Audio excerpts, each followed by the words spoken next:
All right, so this is our first video of the year, and our main focus over the last few weeks has been organization of the stroke. So that's the main thing we're looking for. So just like when we're doing the C drill, we're looking for hands coming out first, getting that body in front of the hips, and then letting the legs rise, doing things in the proper sequence.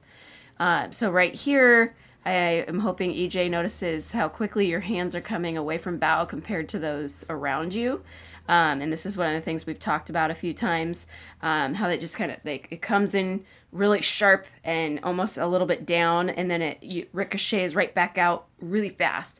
And even if you watch your blade, it comes out and boom away, and then it slows down. And we want to try to get that more of a steady flow the whole time the blade's out of the water, a steady speed on the way back up the slide. And you'll notice, if you kind of look at yourself compared to Faye's trying to be patient and extend, and it looks like you're going to punch her in the back every once in a while there, or at least you get pretty close to her back. So that's something to be looking out for on kind of the speed of how much quickly you're trying to do that organization of the stroke. You're just ahead.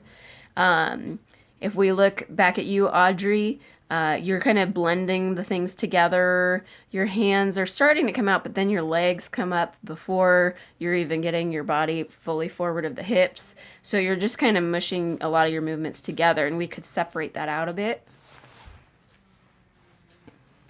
We're going to go back just so we can make sure we mentioned everything we want. Okay.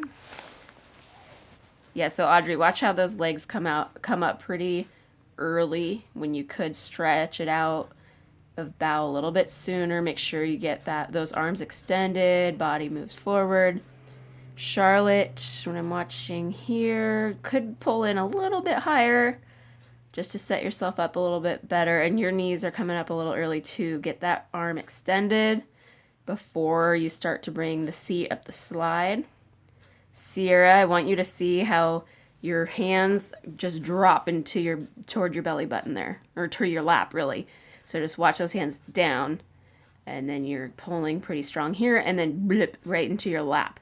So this is one of the things we're talking about being able to drive through and like open up your body strong after the legs and pull high into your mark so you get every inch you can. And there you can just see how it dumps down right into your lap. Okay, and that's a much weaker ending to the stroke. It takes a lot of your power away.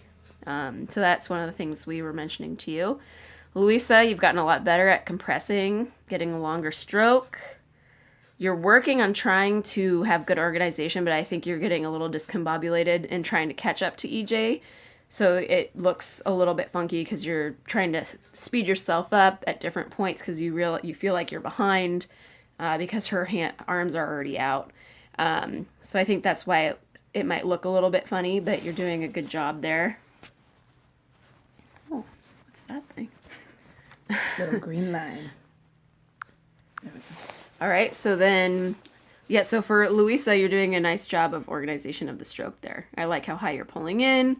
You're learning to compress more with your legs. You're getting pretty good reach. And we're not talking about catches and stuff today, so that's pretty good. If we go to Faye, you tend to do a nice job of being patient. We could still get some more extension out before the legs are coming up or early so that you're ready for the catch, but it looks pretty nice, and you're thinking about it and taking that time to get all those different sequence parts happening. Okay, so not bad there. Emma, let's see. You've been doing a lot better. You used to mush a lot of things together, but you've really kind of taken that on, the idea of having to stretch your arms out and not just keep them bent. You're like working on your length and stretching. Of course, there's stuff to work on up at the catch, but we'll be working on that later. But when it comes to organization of the stroke, this is not bad. We could still always be better. We could always extend a little earlier. We could hold the legs down a little bit longer, go for a little bit more reach, but the order of things is looking decent there. And Sophie, same thing coming out of bow. We have the hands, the arms are extending. Probably could hold the knees down a little bit longer so you can get that angle, forward body angle a little bit sooner. before the legs pop up. So we're watching, see if your hands get over your knees before they come up. It's close. Feel like you could get those hands a little bit more over the shin before you start coming up the slide. Oh, that one went quick. And then, but you are doing a nice job of really trying to reach for it, extending. But what we're going to be talking about again, when we get into catches a little bit more, and we get you from the other side, you're going to notice how your seat slips a little too easily out of the catch.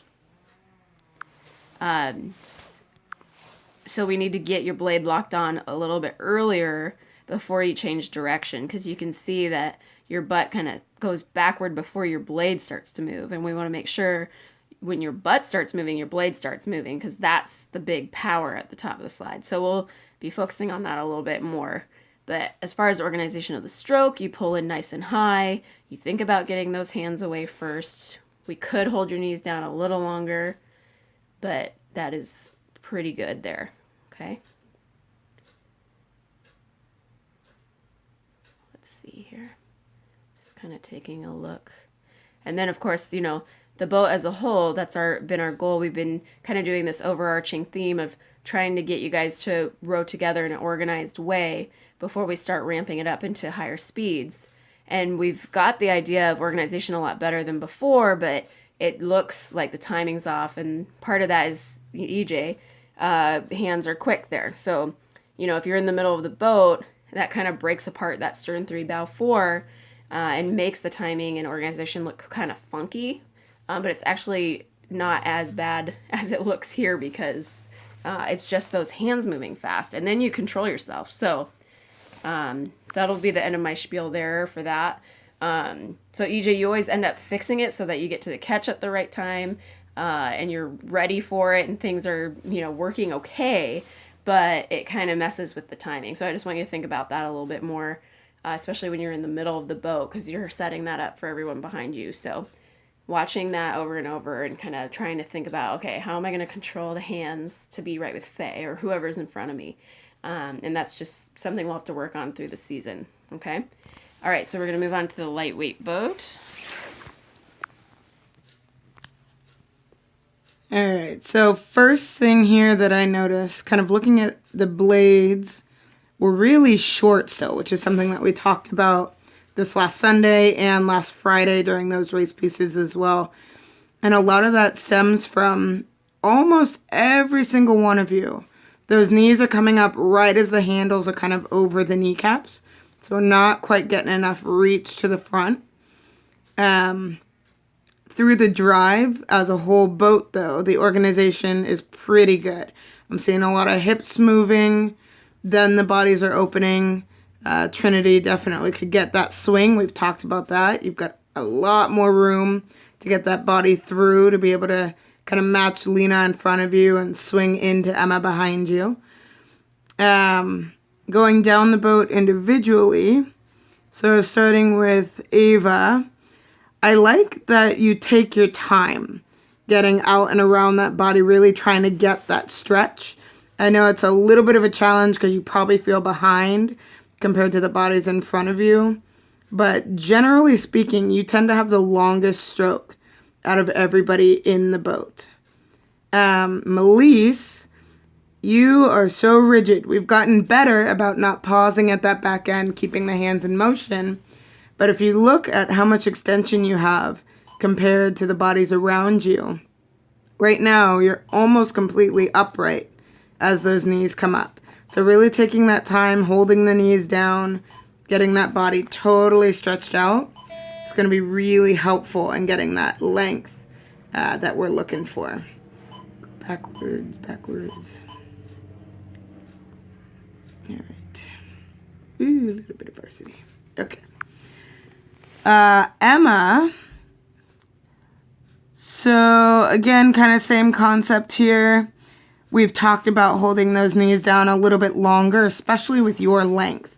You can take your time here a little bit more to really get your length totally set out because you're going to be kind of a big influence on that bow pair's reach, letting them feel like they can extend out towards you. Small thing, you're feathering with that outside hand. Just keep that in mind. Yeah, and just holding those knees down so we can get your body all the way out. Because right now, your knees come up and your body's kind of folding over the top of your knees, trying to compensate since we weren't ready right out of the release. Trinity, 0 swing getting through that drive. You stop that blade, which means all that power, all that work you've put into the front end just kind of dissipates into space at the release. And if you remember when we were talking about kind of keeping that power on through the back end, that's the send. That's the run of the boat that you're producing. And right now, without that swing happening, we're just kind of letting the boat fall off, or letting the speed fall off, where you could be getting a lot more there. The other thing that's doing is, although you're doing a nice job of holding those knees down compared to the two behind you, so those hands are over the shins, your body is coming away a lot faster, kind of over than Emma's, because it's already halfway there. So thinking about total boat flow, there's a little bit of an interruption there. I keep going back too far. Row faster, varsity. Okay. Lena. So we've got a little bit of that odd little dump into the back end here. We've talked about that a little bit, and that comes a lot from kind of how firm the connection is with the legs, although it's gotten a lot better than it was in the fall. There's less of a hollow drop. In terms of getting the body out and away organized, I see the handle go away, knees come up, then the body. So just separating those two things out, holding those knees down. You guys are going to hear me say that a lot. It's pretty frequent in this boat.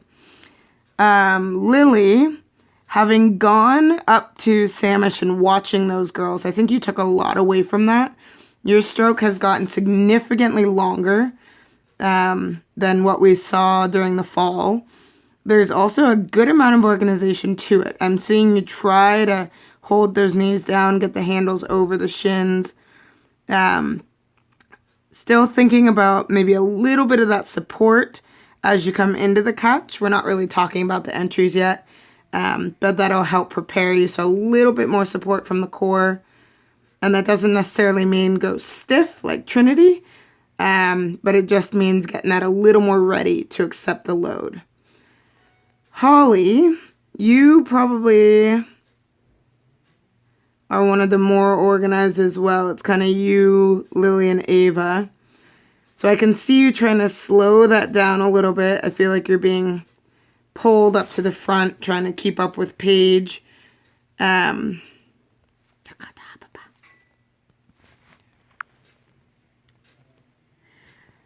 so, Lily, a good example of that support that I'm talking about is if we look at your low back compared to Holly's at the front end when she's doing a nice stroke. So kind of right in there. There's a lot of support there. Again, though, just holding those knees down a little bit longer, getting that full stretch. Same pattern kind of follows with Paige. So Paige, you'll see you get a long stroke, but there's kind of this last minute push for it at the front. And a lot of that is happening because as soon as your handles, they're not even totally over your knees. Watch this next one. So right there. Your handles are right above your knees, kind of throughout the whole boat, but it's starting up front. So Paige, your handles are right over your knees and they're already coming up. So we could have taken a little bit more time there to kind of really get that body out, really get the handle out, and then you would have had a little bit more organization, a little bit more length. Prime example, Jenna was just pointing it out here. Trinity, if you look at your body, you are still completely upright. Like your head, if we had low clouds right now, your head would be totally sticking in the clouds while everyone else is riding just below it. So getting that reach out from the hips, really letting the arms lead that extension, is going to be really helpful as we go forward here. The other nice benefit to this organized stroke is if we can catch each other with the bodies coming away, we're guaranteed, or more guaranteed, that we'll have the same entry time, and it prepares us to be able to take that load. So we had a hard time getting to a 30, and a lot of that is we're just not physically prepared to take on the load that a 30 demands. So being able to move the water that many strokes in a minute, right? So if we can start to push that organization a little further, we'll be able to push that rate along with it, creating a really solid foundation for kind of what spring racing will look like. Cool. Can we pause the recording? Mm-hmm. I was trying to think of what